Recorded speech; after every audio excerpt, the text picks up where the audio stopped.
Prezados irmãos, queridas irmãs, que Jesus nos abençoe. É com muita alegria que estamos de volta a esta casa, a casa de Francisco de Assis, em Rio Preto. O nosso carinhoso abraço a todos os presentes, as nossas melhores vibrações de saúde, paz e alegria a todos aqueles que aqui se encontram. Nesta manhã, iremos discorrer sobre o tema A Fé Transporta Montanhas, com base numa obra de nossa lavra mediúnica, escrita por Maria Máximo. Talvez poucos saibam quem foi Maria Máximo. No entanto, ela é muito conhecida na Baixada Santista. Ela foi a Marquesa de Santos. Reencarnou em Portugal, era atriz de teatro na companhia de seu esposo, vieram para o Brasil e ela se tornou espírita, porque possuía diversas faculdades mediúnicas, extraordinária médium de efeitos físicos, médium de psicografia, clarividência, de psicofonia. E ela deixou um trabalho admirável na Baixada Santista. Foi uma pioneira no campo da assistência fraterna, fundou escolas para abrigar as crianças, principalmente as meninas que viviam no Porto, viviam nas ruas de Santos. Fundou uma casa espírita e deu a esta casa espírita o nome de sua mãe, Ismênia de Jesus. Era amiga de Chico Xavier, com o qual se correspondia, desde os tempos em que Chico Xavier residia em Pedro Leopoldo. Através de Chico Xavier, os espíritos enviaram a Maria Máximo várias mensagens de incentivo ao trabalho. Emanuel, Cassimiro Cunha e tantos outros. E por nosso intermédio, que sempre visitamos a Baixada Santista, que sempre estamos proferindo palestras no Centro Espírita Maria Máximo, que lá existe hoje, ela escreveu por nosso intermédio esta obra, A Fé Transporta Montanhas. Todos nós, principalmente nos dias que correm, necessitamos de fé. Todos nós carecemos de força espiritual para prosseguirmos enfrentando as dificuldades que nos parecem cada vez maiores neste momento em que a humanidade está sendo aferida, neste momento em que nós estamos sendo compelidos a realizar uma introspecção para tomarmos consciência daquilo que verdadeiramente somos: espírito e não corpo, espírito que viverá para sempre, que está a caminho da perfeição através das vidas sucessivas.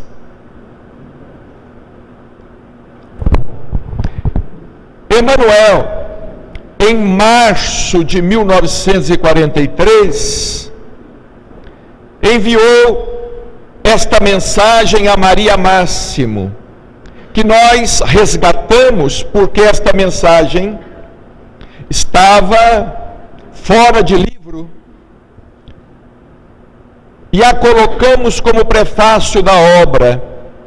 A estrada é longa e a tempestade muitas vezes distribui ameaças e sofrimentos, mas o sinal do Senhor ainda é o Calvário.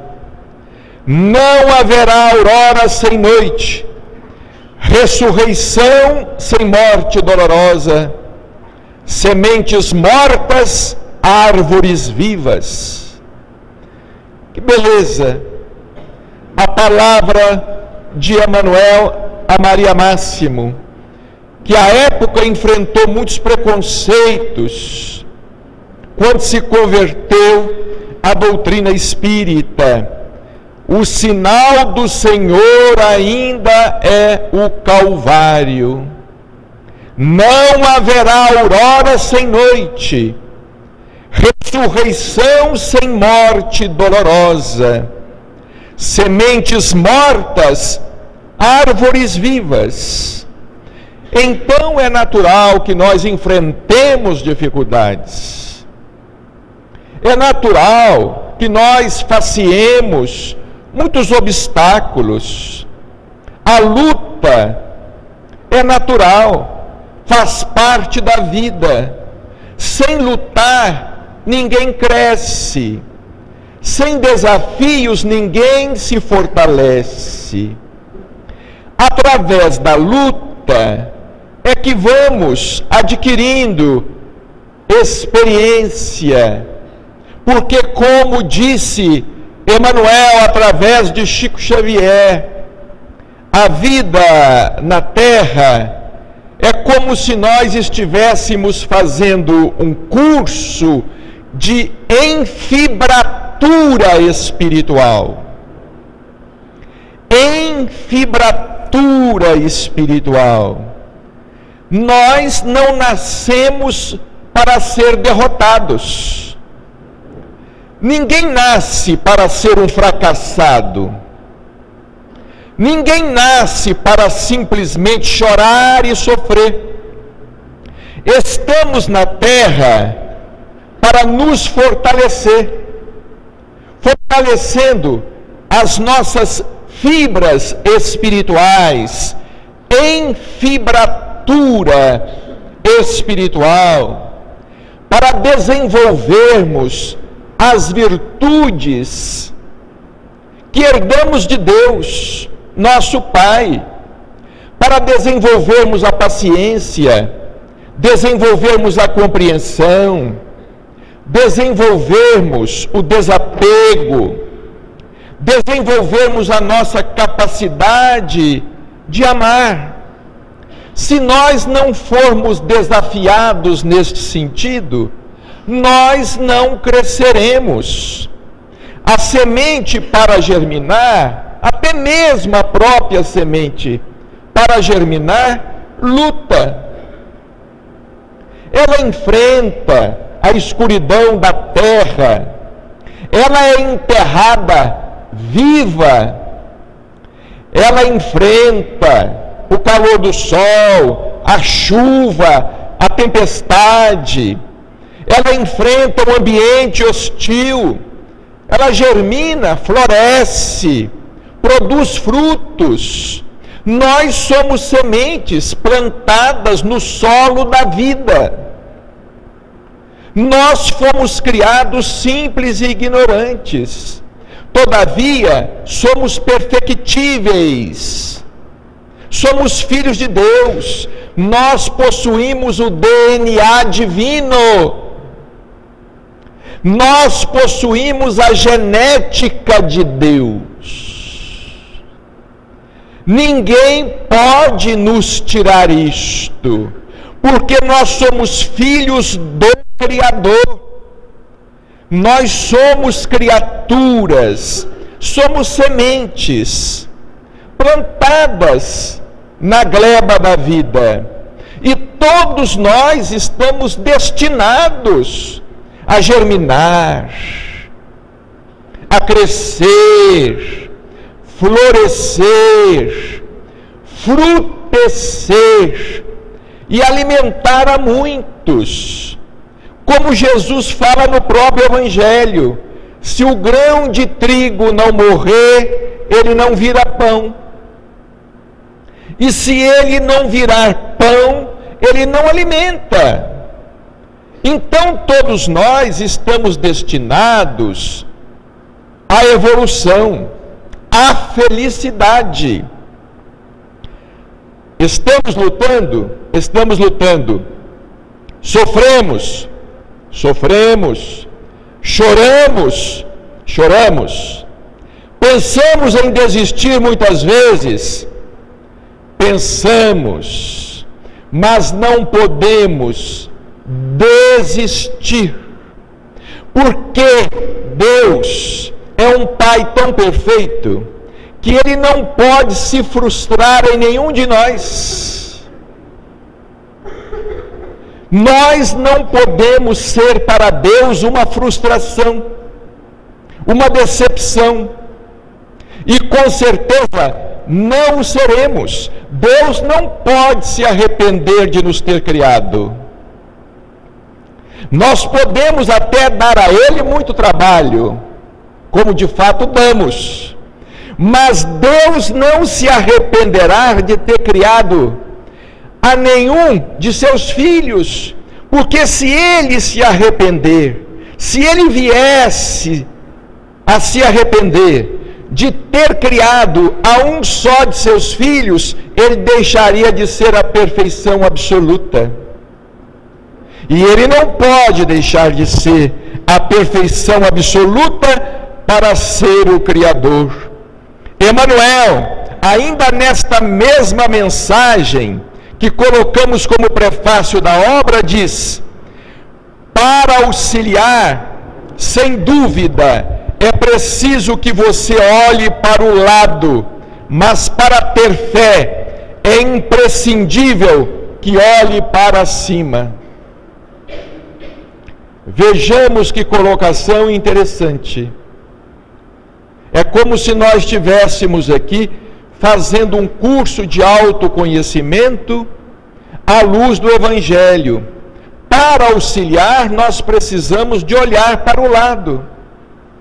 Se nós não olharmos para o lado, nós não auxiliaremos, não estenderemos as mãos, não veremos a necessidade, não identificaremos a dor, porque o próximo está ao nosso lado.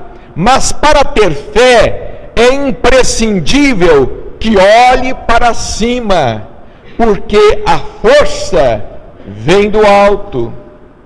A força de que nós necessitamos através da oração. Até Jesus sentiu necessidade de orar.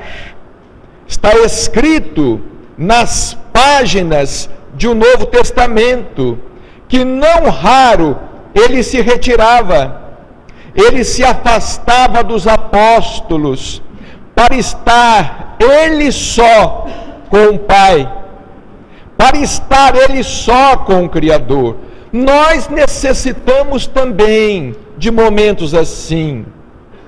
Precisamos estar como estamos hoje, orando em conjunto, mas precisamos também, na vida diária, de nos entregarmos a certo recolhimento íntimo, através da qual nós possamos expressar a nossa fé com sinceridade, expressar a fé que possa vir da intimidade de nós mesmos, em nossos solitários diálogos com Deus.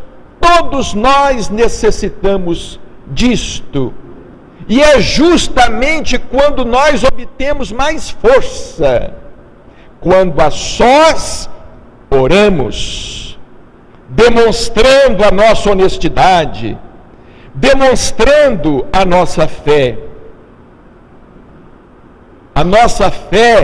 crescente, a nossa fé que cresce, que vai se tornando cada dia mais forte, através da reflexão e da sinceridade, deste relacionamento sincero que nós estabelecemos com a religião. Porque desde muitas vidas o nosso relacionamento com a religião tem sido um relacionamento excessivamente formal.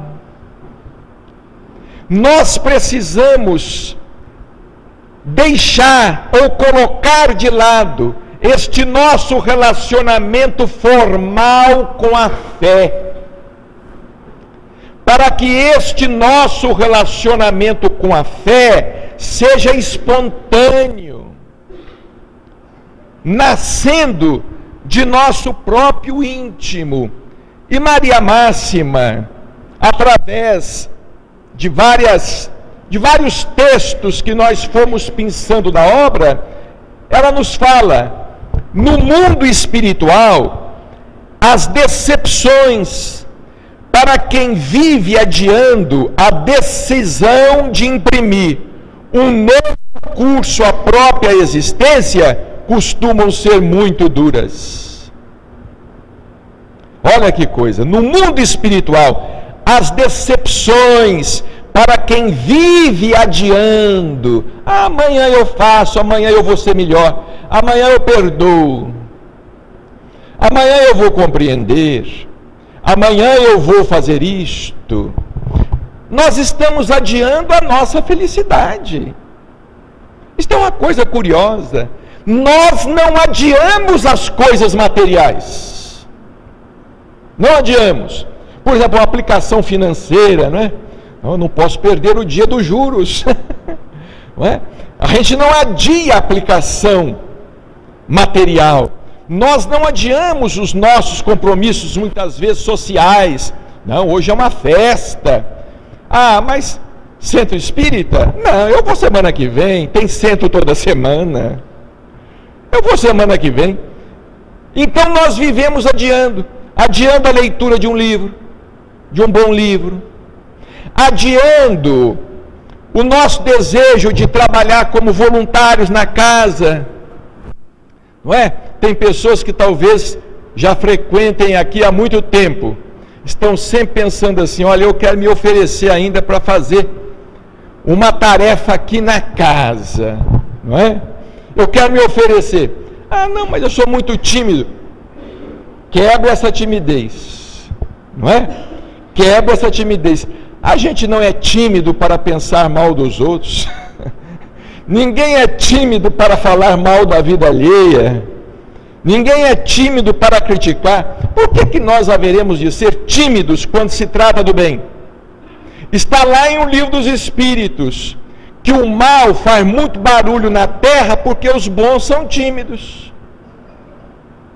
Ou aqueles que se consideram bons são tímidos. Os maus são ousados. Os maus são ousados. Mas os bons são tímidos.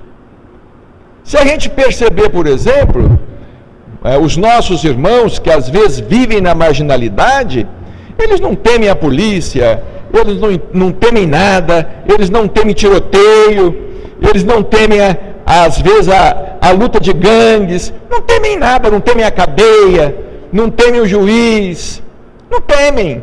Agora nós tememos fazer o bem. Nós ainda não tomamos esta decisão. Por isso que Maria Máxima escreveu: no mundo espiritual, as decepções para quem vive adiando a decisão de imprimir um novo curso à própria existência costumam ser muito duras. Porque a gente vê o tempo que perdeu, não é? Vê o tempo que perdeu. E vê que aquilo que a gente não fez, ficou por fazer. Porque ninguém irá fazer por nós aquilo que nós não fizemos. Ninguém irá fazer por nós aquilo que nós não fizemos, não é?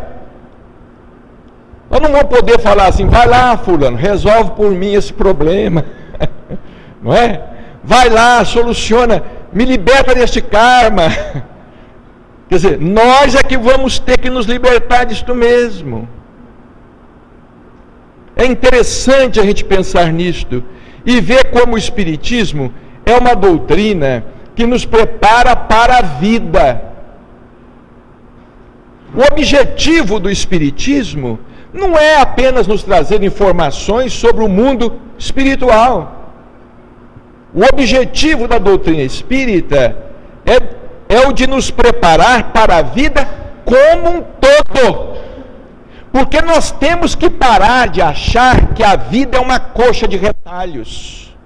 A vida não é uma coxa de retalhos. A vida é inteira, é inteiriça. Às vezes a gente fala assim, na outra vida.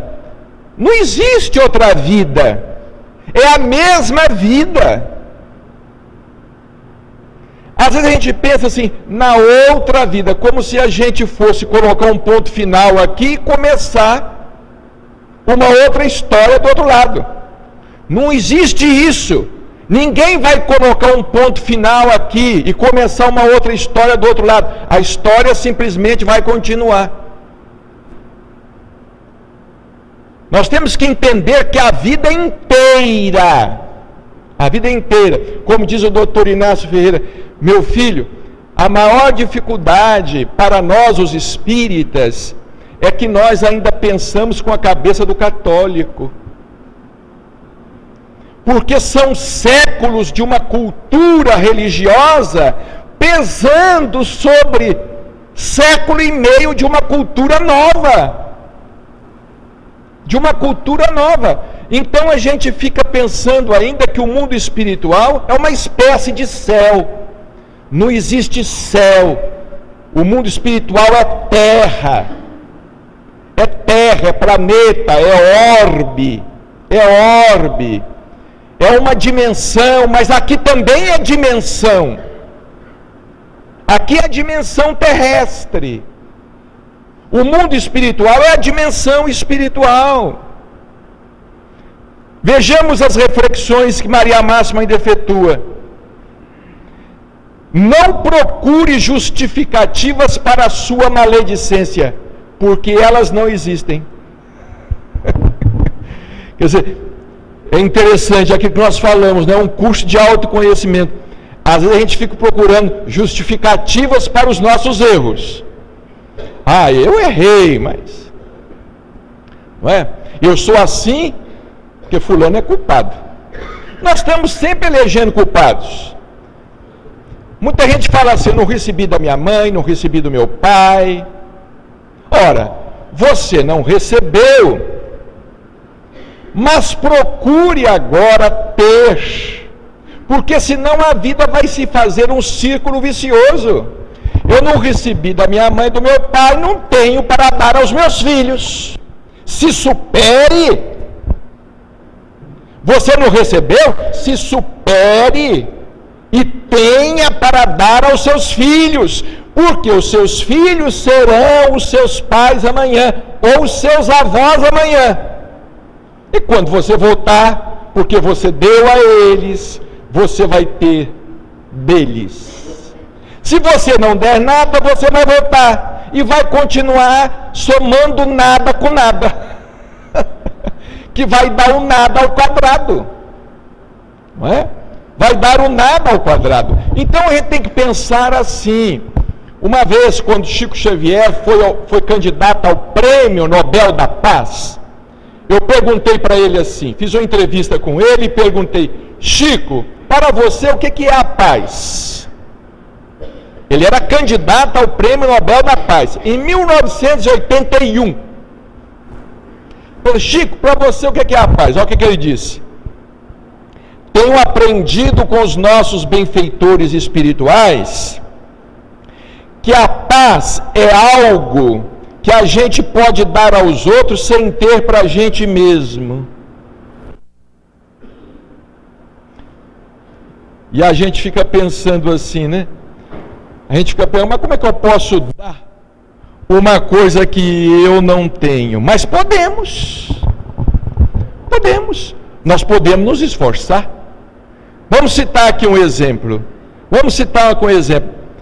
Dentro de casa, desentendimento dentro de casa, briga de família, conflito, todo mundo grita, todo mundo diz palavrão, bate janela, bate porta, quebra copo, quebra garrafa.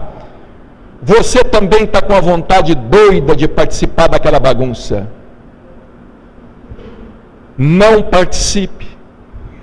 Pronto. Você está com vontade também de quebrar um copo, não quebre. Você também está com vontade de gritar, não grite. Engula as palavras. Você também está com vontade de revidar, não revide. Aí você estará dando o que você ainda não tem. Mas é justamente dando o que você não tem que você acaba conquistando.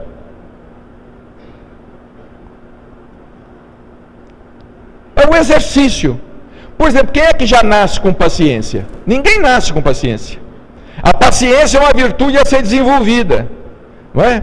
Então eu aguento hoje uma coisinha aqui, aguento amanhã outra coisinha ali. Eu vou adquirindo alguma paciência, não é? Lá em Uberaba tem um amigo nosso, vocês devem conhecê-lo, Sérgio Santos, aquele que canta, toca violão. O Sérgio às vezes é muito engraçado. De vez em quando eu encontro com ele, eu acho que até já contei isso aqui. Eu pergunto para ele assim, e aí Sérgio, como é que está? Ele fala assim, doido para perdoar.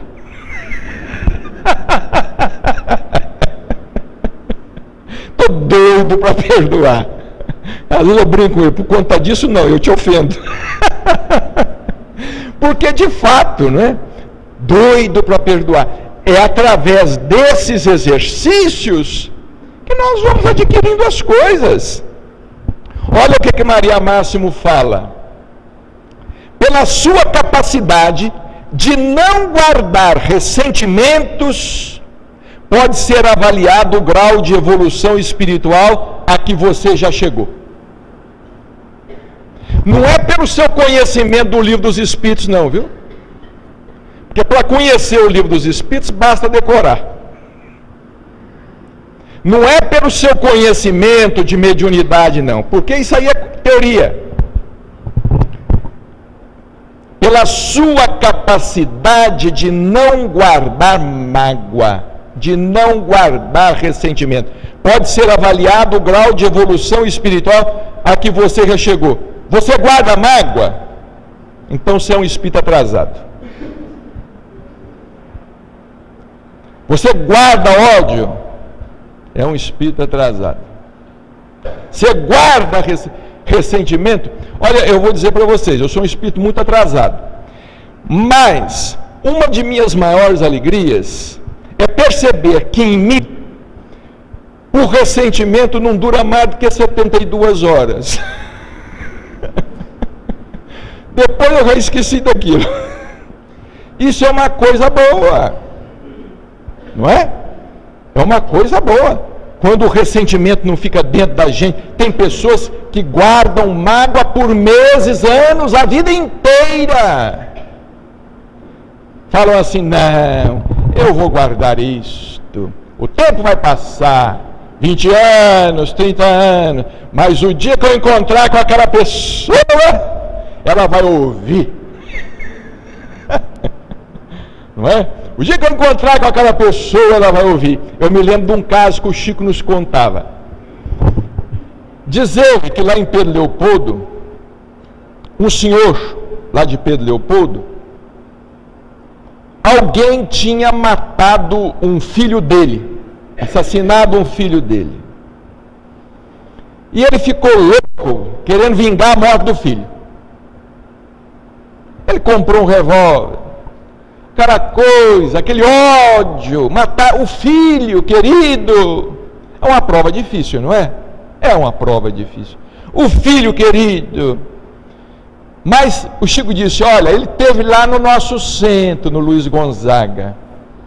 O doutor Bezerra de Menezes falou com ele assim: meu filho, procure esquecer, ore. O homem recebeu a mensagem do doutor Bezerra de Menezes e naquela semana não matou o outro. Naquela semana ele não matou. Ele adiou para outra semana. Mas na outra semana ele voltou no centro. O doutor Bezerra escreveu de novo para ele. Então diz o Chico que ele aparecia lá de 15 em 15 dias, mês em mês, doutor Bezerra de Menezes sempre escrevendo. E nos últimos tempos ele chegava e dizia assim: eu vim aqui buscar um pouco mais de gasolina. Eu vim cá buscar um pouco mais de gasolina. Mas diz o Chico que um dia ele chegou, o Chico falou com ele: meu filho, você veio buscar mais gasolina? Ele falou: não, Chico, agora não preciso mais, porque o homem morreu.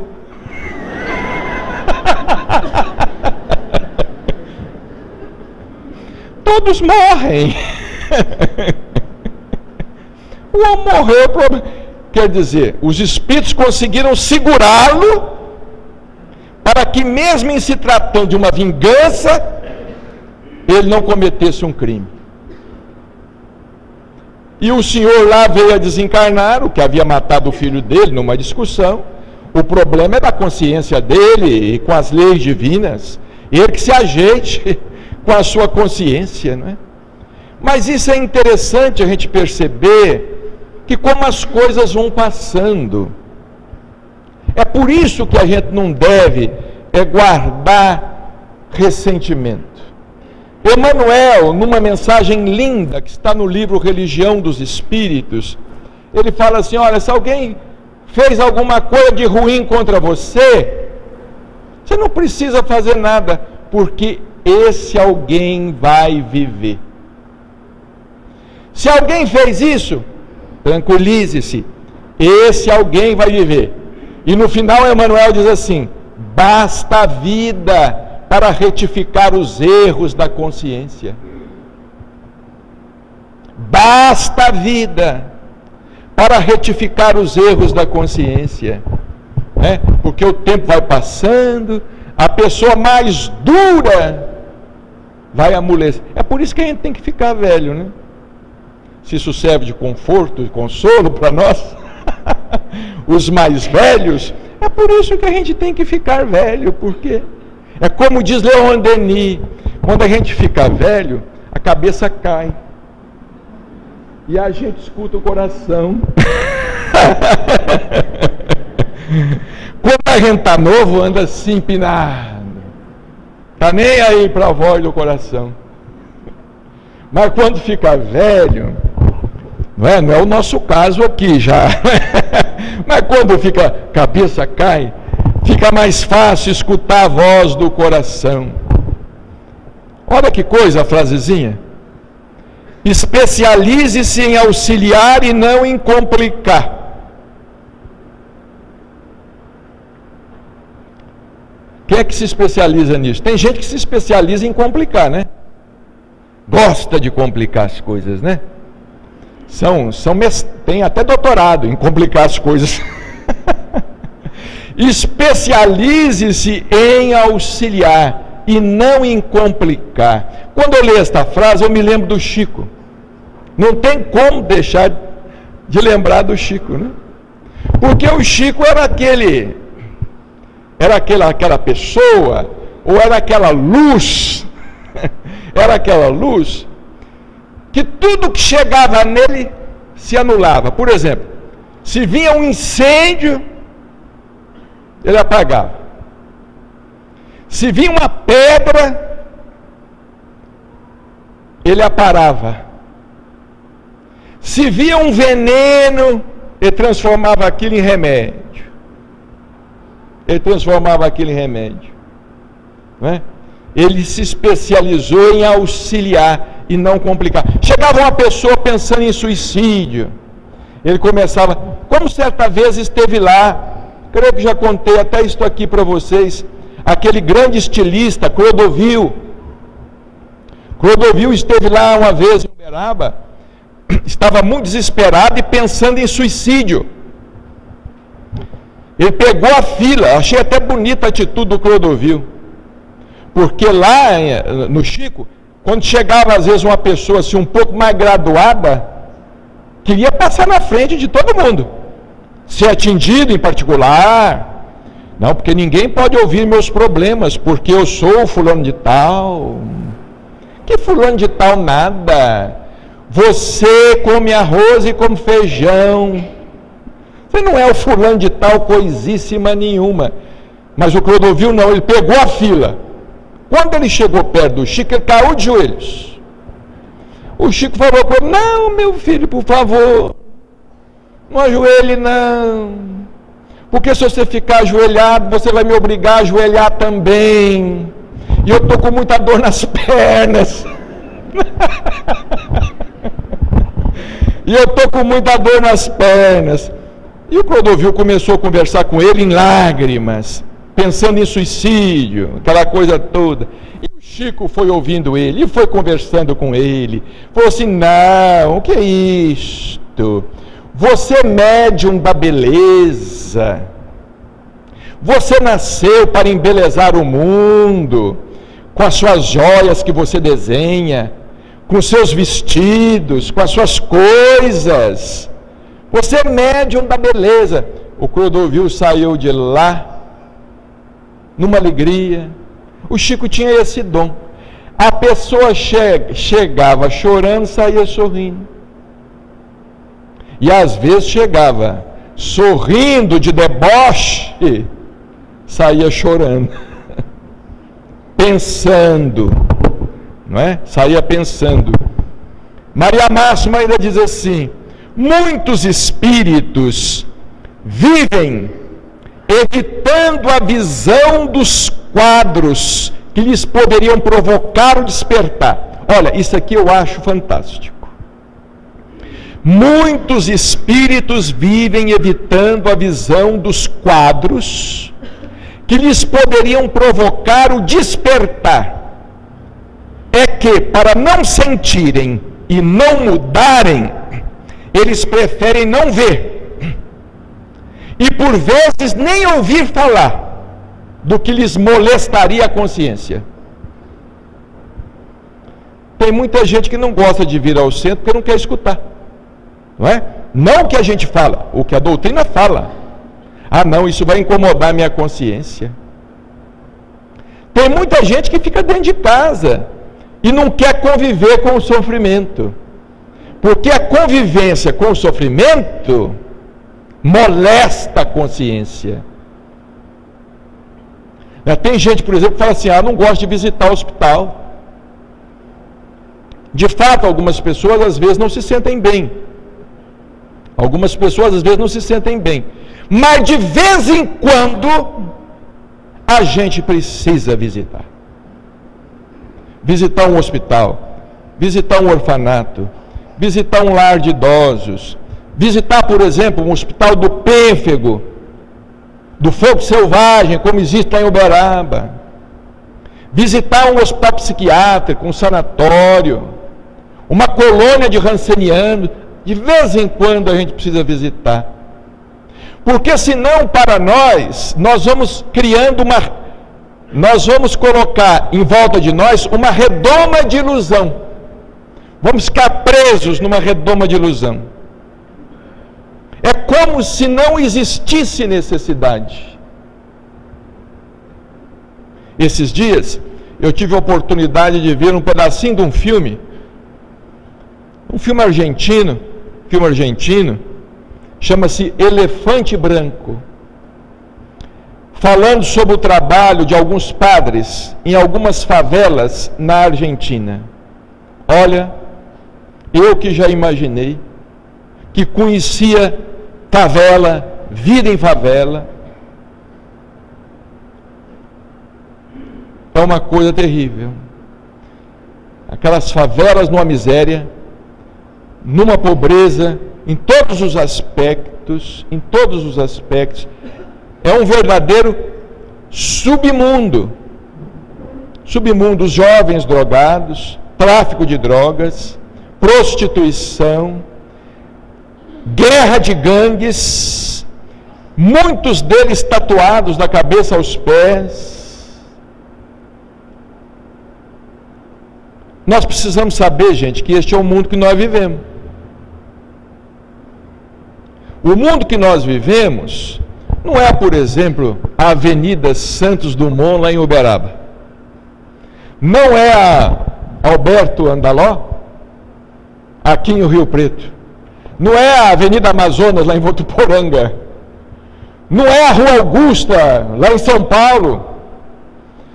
Não é aquela rua famosa lá em Nova York. Não, este não é o mundo que nós vivemos, não.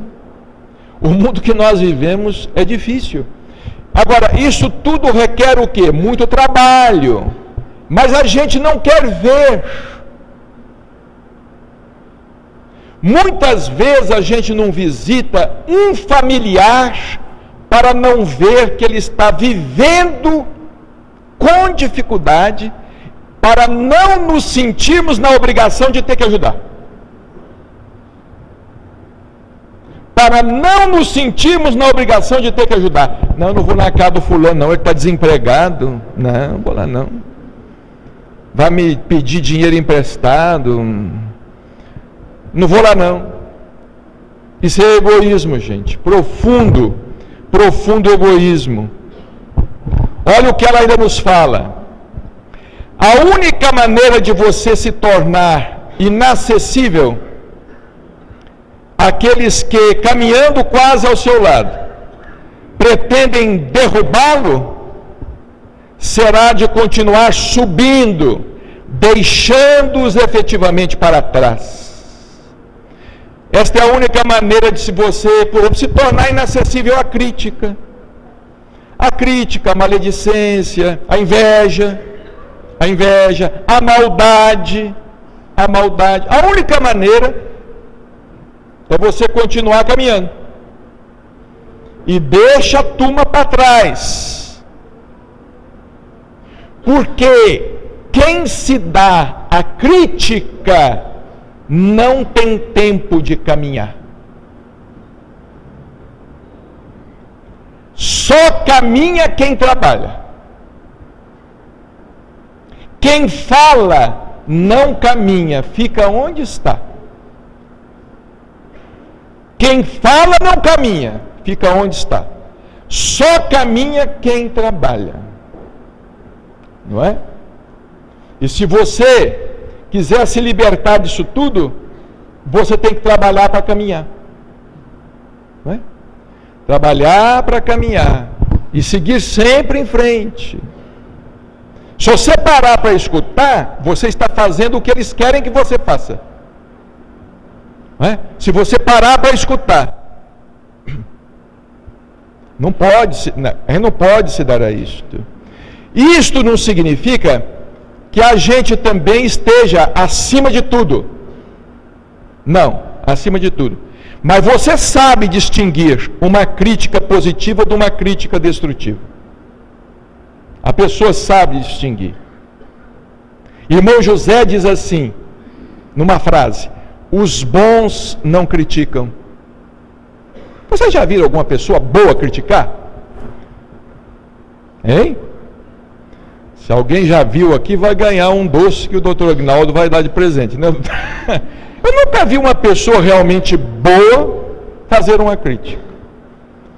A pessoa boa às vezes faz uma advertência fraterna. Uma advertência fraterna. Assim, ó, fulano, isso não é assim, tal e coisa, mas vamos adiante. Vamos caminhar. Eu me lembro do Chico lá em Uberaba, por exemplo, né? chegavam aquelas pessoas com os maiores problemas.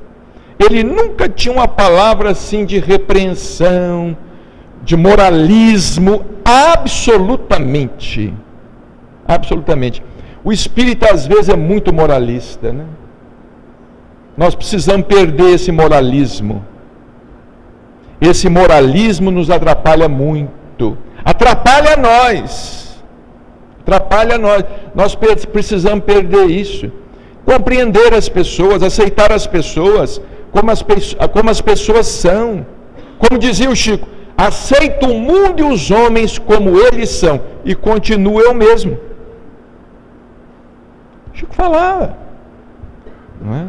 Às vezes a gente tem dificuldade para aceitar um filho, aceitar uma filha, como ela é, ou como o filho é, um neto, uma neta, não é?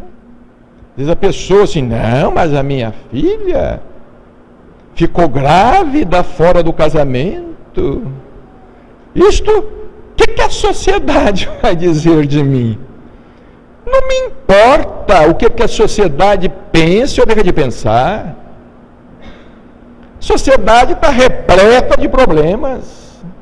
Repleta de problemas. Agora tem muita gente que fala assim, lá em Uberaba, eu conheci uma família, eu fui amigo dessa família, quando nos meus tempos de jogar futebol, que eu já fui craque, não é? Nos meus tempos de jogar futebol, eu conheci uma família, era amigo do pessoal, dos meninos, jogava bola junto. Demorou não sei quantos anos para mim saber que eles escondiam uma irmã excepcional dentro de um quarto. Estava escondida, não queria que ninguém ficasse sabendo. Um dia eu vi aquilo, esqueceram a porta aberta. Quem é aquela lá? Ah, minha irmã. O que ela é? Não, ela é doente. É doente? Não, há muitos anos ela é doente. Papai não gosta que fala, mamãe não gosta que fala.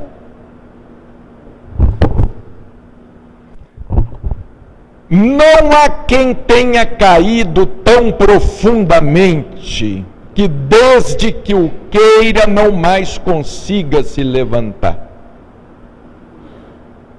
Nós podemos ter caído mais profundo, mas se a gente quer, a gente pode se levantar. E mesmo porque nós não estamos sozinhos, em cada movimento nosso positivo, nós podemos contar com o amparo do mundo espiritual, dos espíritos amigos que estão nos auxiliando. Você, por exemplo, quer deixar de beber? Você consegue. Você quer deixar de usar droga? Você consegue. Você não está sozinho nesta luta. Você quer afastar da sua cabeça a ideia sistemática de suicídio? Você consegue. Você consegue. Porque ninguém nasce para perder. Ninguém vem à Terra para ser criminoso ou para ser bandido. A gente vem à Terra como uma promessa divina, como uma esperança do mundo espiritual, para melhorar este mundo em que nós vivemos. Não se sinta senhor da razão, porque nem a obra do universo ainda foi concluída por Deus. Não é? Senhor da razão, dono da verdade. Nem a obra do universo foi concluída por Deus. Ah, mas não foi concluída? Não, os Espíritos falam que nós somos co-criadores, que nós estamos cooperando com Deus no aperfeiçoamento de sua obra. A ciência diz que o universo ainda está em expansão, o universo ainda está sendo criado, não acabou de ser criado. Então a obra do universo não foi concluída por Deus. Então você não se sinta senhor da razão. Isso aqui é uma outra coisa. Não, mas eu estou com a verdade. Quem é que te disse isto? Você pode querer estar com a verdade, mas a verdade não quer estar com você. E aí, como é que você faz? Como é que você faz? Não, mas a minha opinião, a sua opinião é sua. Fique com ela. Muito obrigado. Sua opinião é sua. Não, mas eu quero te dizer, não me interessa. A sua opinião é sua. É como certa vez aconteceu com Buda, né? Buda andava pregando pela Índia. Alguns biógrafos dizem que era uma mulher. Outros biógrafos dizem que era um homem. Não é? Eu prefiro achar que era uma mulher. Diz que onde Buda ia, aquela mulher ia atrás dele.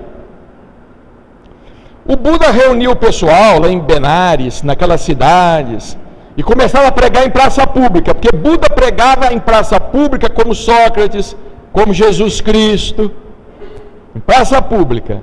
Ele começou a pregar. E Buda falava, e aquela mulher xingando. Ou aquele homem, viu? Para os que... xingando, falando alto. Ele falava alto, atrapalhando o discurso dele. E ele imperturbável.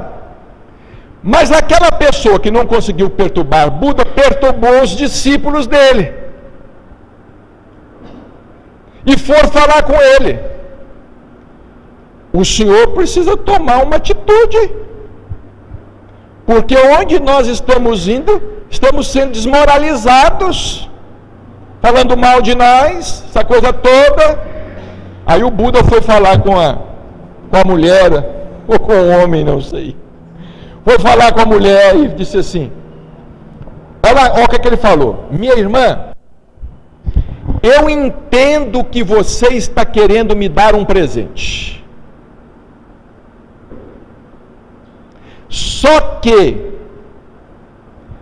este presente pertence a você. Eu não quero recebê-lo. Fique com ele porque ele pertence a você.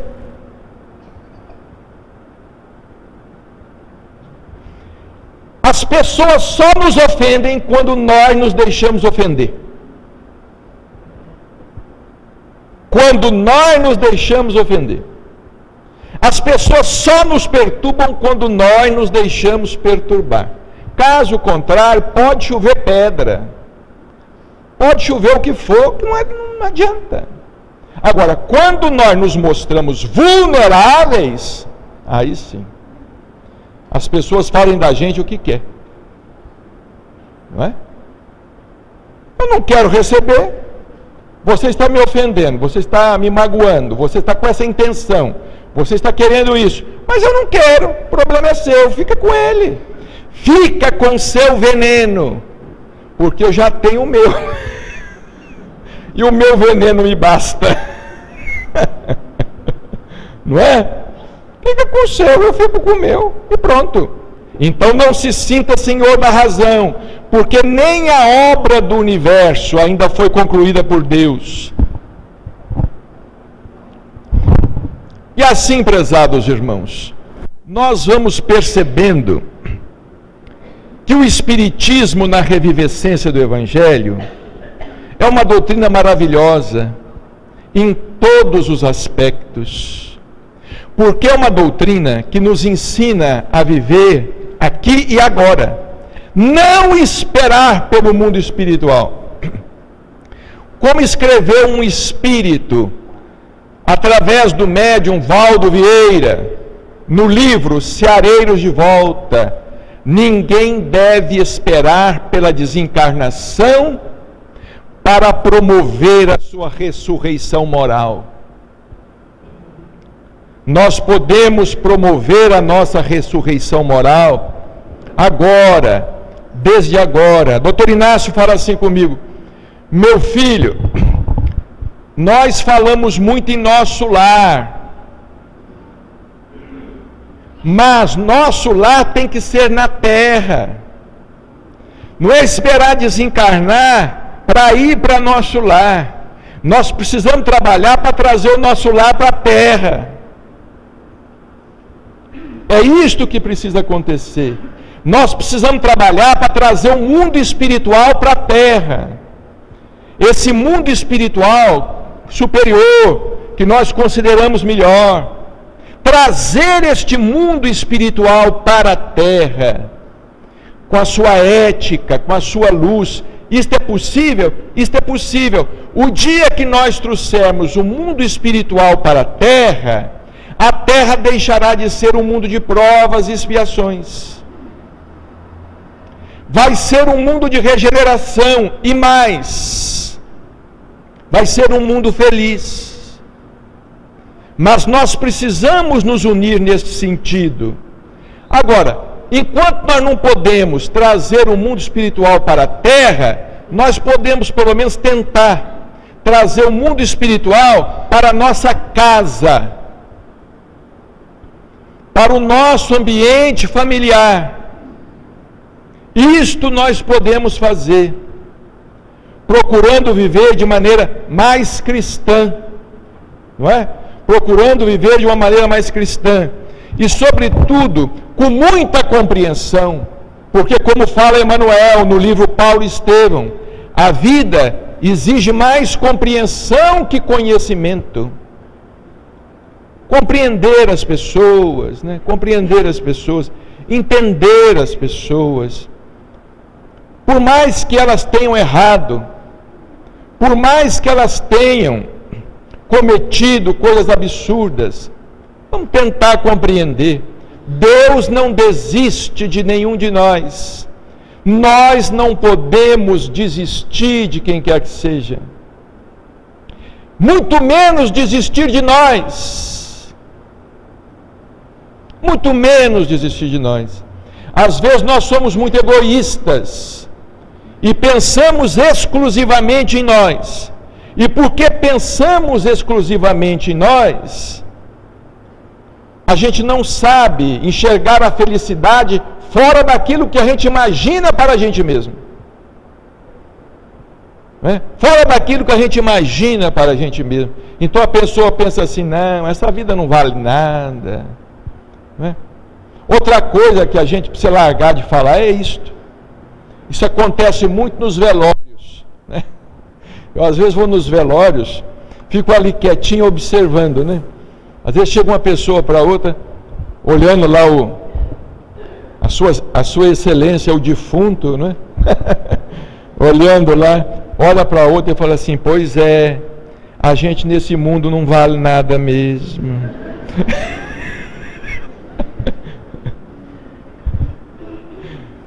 Isto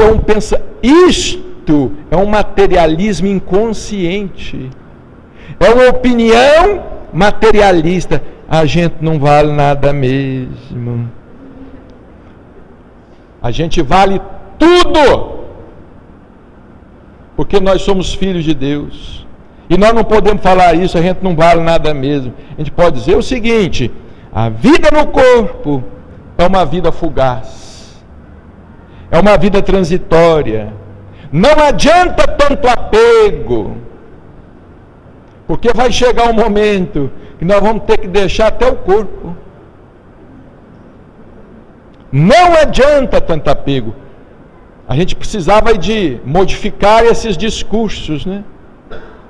Só para encerrar, o doutor Inácio fala assim: meu filho, tudo evolui na terra, tudo está evoluindo, menos o velório. O velório hoje continua sendo o velório de séculos atrás. A cultura da morte não evoluiu, e o Espiritismo surgiu para fazer com que a cultura da morte se transforme na cultura da vida. Que o Senhor nos abençoe e ampare sempre. Muita paz.